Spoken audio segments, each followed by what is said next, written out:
Hello, Ryan here with HobbiesofaMan once again, and today we're going to do another comic book review. Today we're going to be looking at Supermassive, number one, or actually the only one. This is technically the first Supermassive book, but it's the only one in this series because this is Supermassive 2022. Supermassive 2023 just came out a few days ago as of recording this video. I have it somewhere over there, and I have not read it yet because I wanted to read and review this before I read the first one, the second one, since it's been a while since I read this first one. So let's get on with it here. First of all, I do want to mention that this was written by a lot of people worked on this. So for the writers, we have Kyle Higgins, the head of the Supermassive, I guess.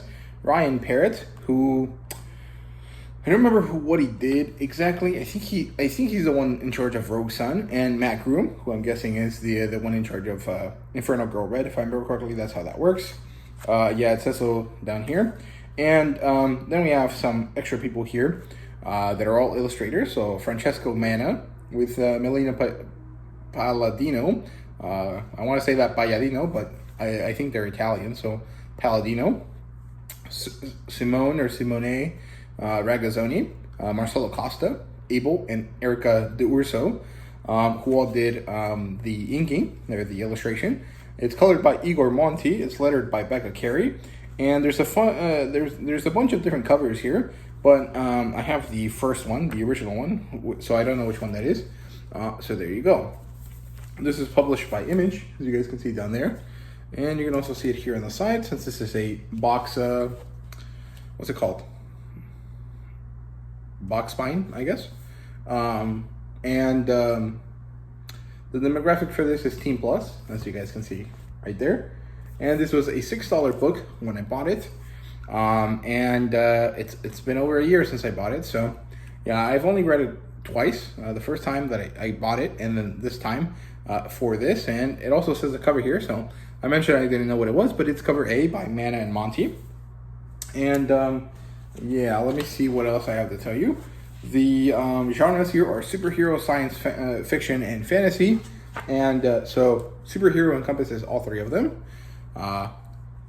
Science fiction encompasses Radiant Black. And Rogue Sun and Inferno Girl Red are both fantasy based, if I remember correctly. I did read the Inferno Girl Red graphic novel, but I forgot her origin. Like, I don't remember if it's magic based or science based. Either way, she's based on a dragon, so I would assume it's fantasy based. So there you go. And the monster that they fight is mostly a sci-fi based situation, right? So yeah, it does not have an adaptation yet, but if they ever manage to do something like the Invincible cartoon or the Invincible animation show that they have on Amazon, I would think that would be amazing. It'd be super awesome, and it could spin out into a whole universe, which would be really, really cool, right? So they could have like 5 concurrent shows all going, kind of like the Arrowverse, but with like a better cohesion across all of them. I think it'd be really, really cool. Now, the rating for this is a 5 out of 5. I thought it was really great right off the bat. And I don't remember what I gave it the first time I read it, but I think it would probably be around the same. And the premise here is that Inferno Girl Red has been sent to Earth, and she accidentally brought someone with her. And this causes some issues. So Rogue Sun and Radiant Black show up to meet her, and they have to team up to defeat this lizard man who basically ends up taking away their powers. And so they have to find a creative way without their powers to beat this guy, and eventually they get them back, and we get the cool fight scene at the end, which is awesome. So really nice stuff there. In terms of the plot line, like the overall thing, we start with this portal opening in Wisconsin. Inferno Girl shows up. She has some sort of entity with her. Then we kind of cut away to this other character called Jace, who I think is a Radiant Black character, who's out chasing for some sort of energy source in order to power their contraption, I guess, their villainous contraption. And something happens to him, and he ends up becoming a monster later on, right? So yeah, then we switch over to Marcus, the older Rogue Sun, the one that dies in the first issue of the Rogue Sun run. And he's beating up this guy called Chiron, or Charon, I think it's Chiron, named after the boat guy from Greek mythology. and he kind of beats him easily. The guy says he relents, and Marcus is calling one of his wives, I think the second one, and he's trying to have a date with her, but things happen and he's not able to, so he has to go off to find this energy reading. And eventually, Radiant Black also does the same thing, because his buddy, the Ultraman thing, is like, hey man, stuff is coming and things are happening, so you need to go there and try to figure it out. So they all end up meeting somewhere in Wisconsin with Inferno Girl Red, which doesn't go that great because Marcus, or Rogue Sun, is kind of an asshole, but, you know, that's kind of his personality, and honestly, Dylan's kind of like that too, so I think that's just Rogue Sun. He's more of an asshole type guy, and I think it's fine. It works out because all three of these characters are quite different, so it's really easy to tell them apart, even if you're not really sure who's talking at the moment. So I like that.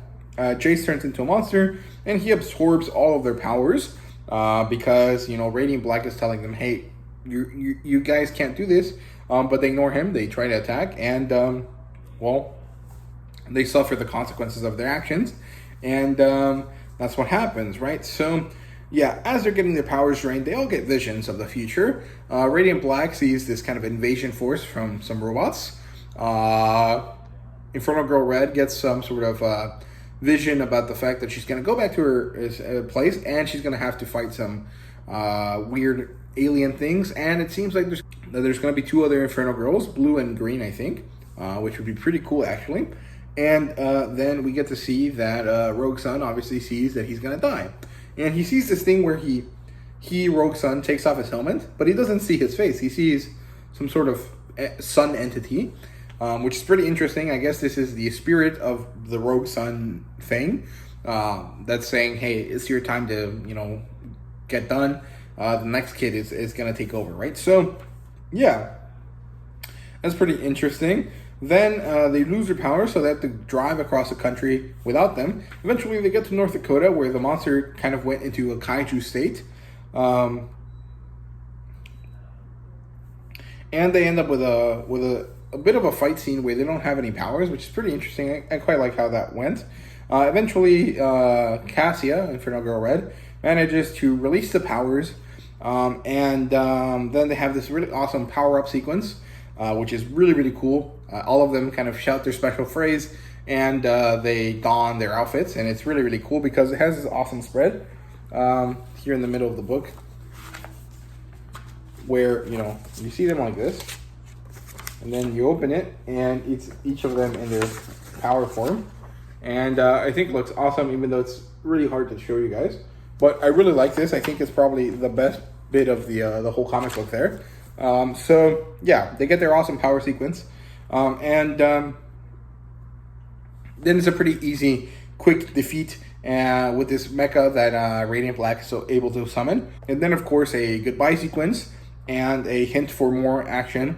And Inferno Girl Red actually says, you know, next time let's do it in my place. So I'm guessing Supermassive 2, over the 2023 version, is about, you know, Inferno Girl Red's home. I don't remember where it is. I'm pretty sure it's on Earth, but it like got separated, or it's from a different dimension. I don't really remember how it works, but yeah. And then we get a post-credit scene sort of thing where you basically read, you know, the ending of the book, and then there's still pages left over, so you keep flipping around, and you see Dead Lucky. And I had not remembered that this was in here, and I just realized how awesome the introduction to Dead Lucky was, because I didn't remember this, and I thought it was awesome, and it's why I bought the comic book series initially. I did end up liking Dead Lucky on its own, but the way it was introduced was so cool, and I'm really looking forward to seeing them in Supermassive again. So yeah, overall it was awesome. It was concise, but also had enough there to keep you engaged the whole time, and I really, really liked it. I thought they executed this amazingly.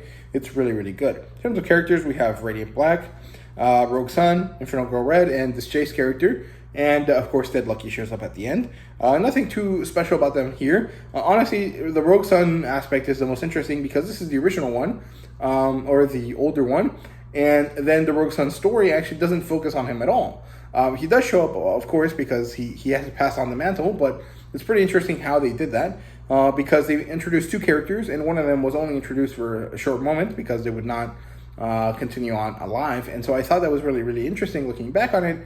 And I think that there's a lot of value in rereading these Supermassive crossovers once you've read at least some of the story for all of the characters that show up. So overall, really good stuff there. In terms of world building, it's good. It shows you what you need to know about each character without you having to have read their series. But again, like I said, it gives you a lot more context to have read their series. So it makes it a lot more interesting and more enjoyable to read this, right? So if you own this and you haven't read it in a while, I definitely recommend you guys do if you have read the other series in the Supermassive verse, because it's pretty cool, right? So yeah, it connects all 3 of the heroes and kind of shows you that their power systems are more or less compatible. And honestly, you could actually say that they're exactly the same, but they kind of have a different energy base, kind of like Power Rangers, right? All of the Power Rangers technically are powered by the morphing grid, but the morphing grid takes on very different aspects and styles and systems in order to provide each of the Rangers with their gimmick, right? So